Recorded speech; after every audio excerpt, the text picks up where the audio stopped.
আসসালামু আলাইকুম। সবাই কেমন আছেন? নিশ্চয়ই ভালো আছেন। আমরাও আল্লাহর অশেষ রহমতে ও আপনাদের দোয়াতে ভালো আছি।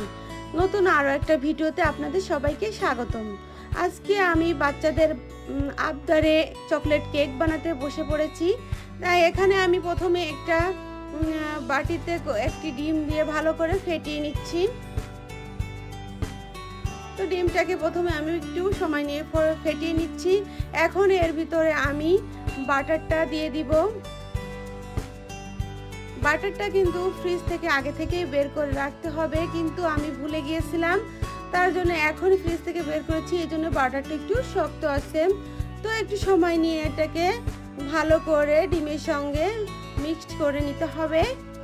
যে সকল ভিউয়ার্সরা আমার ভিডিওটা দেখতে শুরু করে দিয়েছেন, তো ভিডিওর শুরুতে একটা লাইক দিয়ে ভিডিওটা দেখতে থাকুন।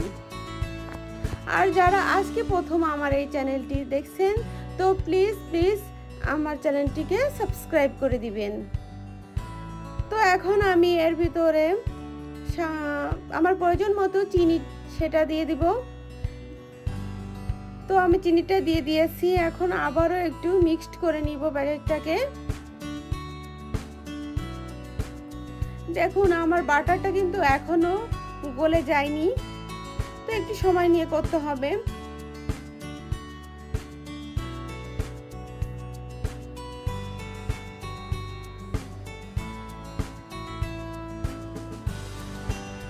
তো ফাইনালি আমার ব্যাটারটা খুবই সুন্দরভাবে তৈরি হয়ে গেছে। এখন আমি এর ভিতরে সামান্য লবণ আর গুঁড়া দুধ এবং ভ্যানিলা এসেন্সটা দিয়ে ব্যাটারটাকে আরো কিছু সময় নিয়ে এটাকে ফেটিয়ে নিব।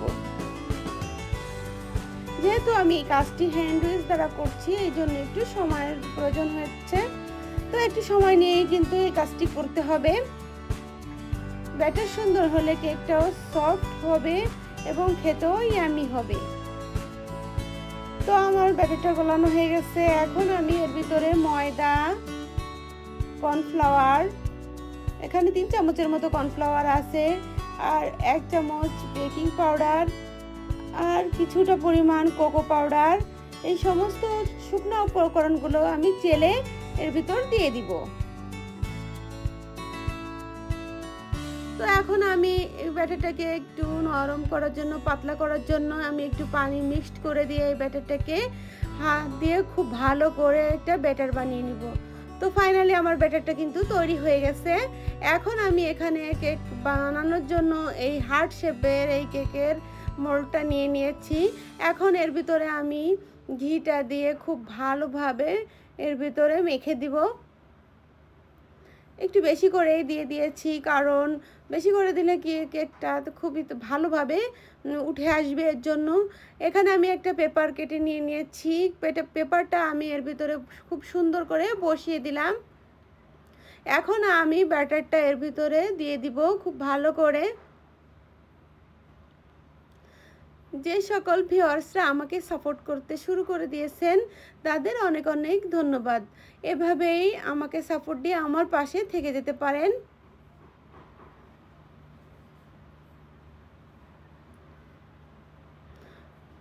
তো ব্যাটারটা আমি ঢেলে নিয়ে নিয়েছি। এখন এভাবে করে একটু ঝাঁকিয়ে একটু এটাকে ভালো করে বসিয়ে নিতে হবে, যাতে ভিতরে কোনো বাতাস না থাকে। এদিকে আমি চুলায় একটা কড়াই, একটা স্ট্যান্ড বসিয়ে দিয়েছি গরম।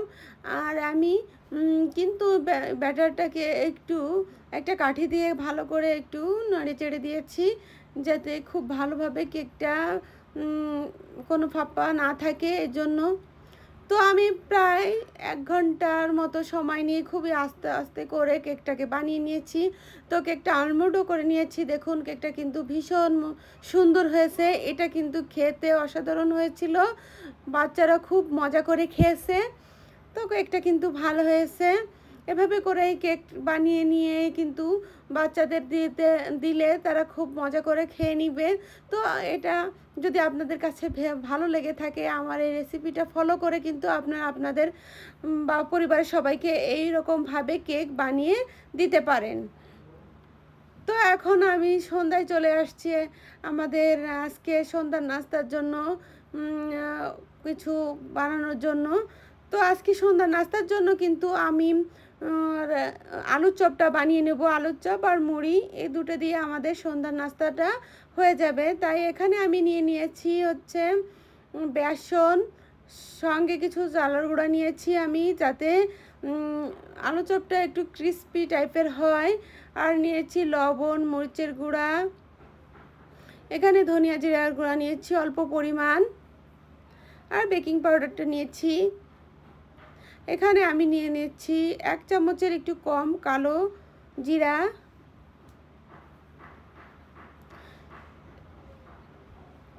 এখন আমি এতে খুবই সামান্য একটু টেস্টিং সল্ট দিব।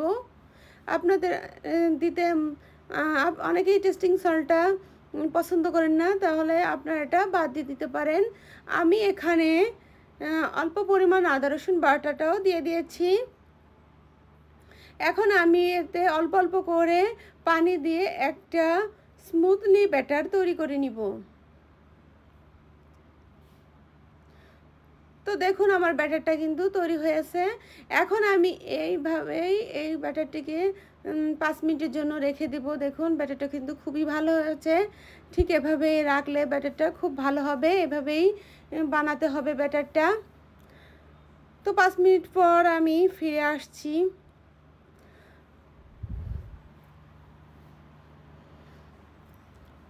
এদিকে আমার আলুগুলো কিন্তু সেদ্ধ হয়ে গেছে।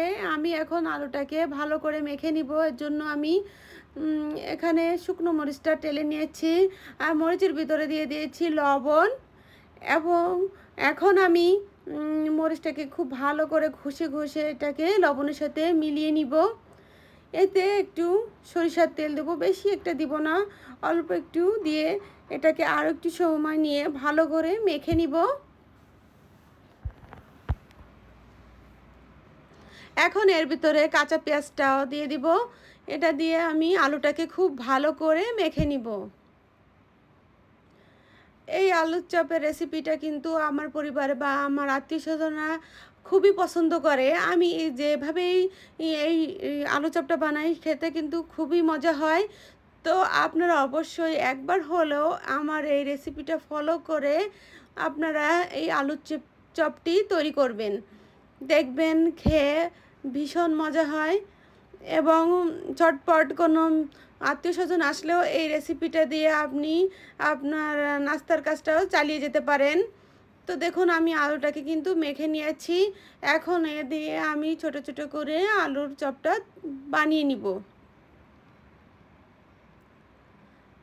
আমার কাছে মনে হয় দোকানের বাইরের খাবার কিনে খাওয়ার থেকে এভাবে করে ঘরোয়া খাবার পরিবেশন করাই অনেক ভালো। আমার কাছে এই আলুর চপটা দোকানের থেকেও বেশি মজার হয়। আমার পরিবারের সবাই কিন্তু আমার হাতের এই চপটি পছন্দ করে। দোকান থেকে তারা কিনা খাবার একদমই খায় না। এটা আমি যতগুলি বানাই না কেন, যে পরিমাণই বানাই, তারা কিন্তু খেয়ে শেষ করে দিতে পারে একদিনে। তো এটা খেতে কিন্তু খুবই মজা হয়। তো আমি সবগুলো চপ তৈরি করে নিয়েছি। এখন এটা ভেজে নেওয়ার পালা। তো চুলায় আমি তেল গরম বসিয়ে দিয়েছি।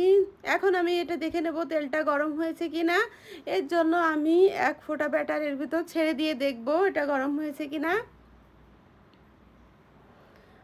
তো আমার তেলটা কিন্তু খুব ভালোভাবে গরম হয়ে গেছে। এখন আমি এক একটা করে চপ দিয়ে দিব।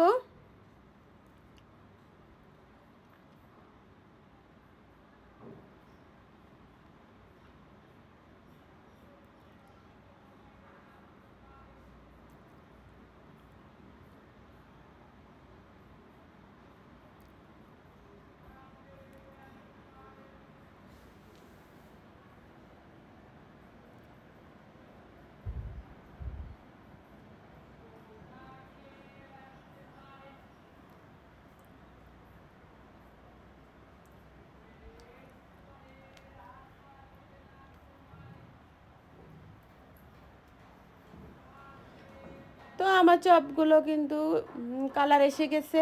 এইগুলো এখন আমি তুলে নিব। তো এইভাবে করেই কিন্তু চপগুলো সব ভেজে নিতে হবে। তো ফাইনালি আমার সমস্ত চপগুলো ভাজা হয়ে গেছে। তো এখন খাওয়া দাওয়ার পালা। তো আমি অফ ক্যামেরাতেই মুড়িটা মেখে নিয়েছি। এই দেখুন আমার আলু চপের ফাইনাল লুক। এটা খেতে কিন্তু খুবই মজা হয়েছিল। তো যারা এতক্ষণ ধৈর্য ধরে আমার ভিডিওটা দেখছেন তাদের অনেক অনেক ধন্যবাদ। ভিডিওটা ভালো লাগলে লাইক, কমেন্ট, শেয়ার এবং সাবস্ক্রাইব করে দিয়ে আমার পাশেই থেকে যেতে পারেন। আমাকে সাপোর্ট দিবেন, আমার পাশে থাকবেন, এটাই আপনাদের কাছে কামনা করি। সবাই ভালো থাকবেন, সুস্থ থাকবেন, নিরাপদে থাকবেন। আল্লাহ হাফেজ।